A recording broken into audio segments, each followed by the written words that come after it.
माझे नाव हेमा उमाकांत साठे, राहणार धाराशिव, जिल्हा धाराशिव. माझे 2-3 अनुभव आहेत. पहिला अनुभव म्हणजे माझ्या मुलीसाठी आले होते मी इथं. तिनं अभ्यास करत होती पण लक्षात राहत नाही म्हणत होती. मग तिचे टेस्ट घेतले तर त्याच्यामध्ये तिला 35 पैकी 5 किंवा 8 मार्क पडत होते.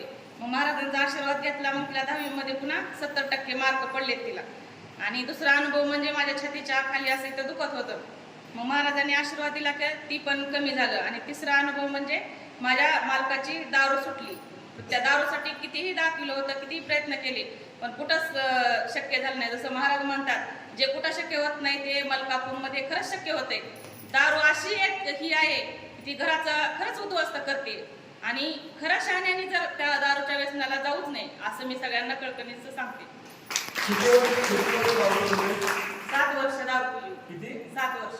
बरं, आता 7-8वी वारी आहे आता माझी. दारू पूर्ण बंद झाली. टाळ्याच्या गजरामध्ये माझा नवरा खूप दारू पित होता आणि दारू पित असल्यामुळं मी त्यांना इथे घेऊन आले, आशीर्वाद घेतला.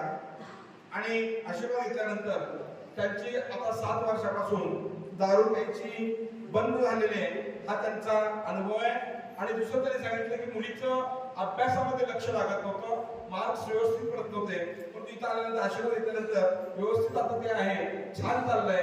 टाळ्याच्या गजरामध्ये धन्यवाद देतो, आशीर्वाद.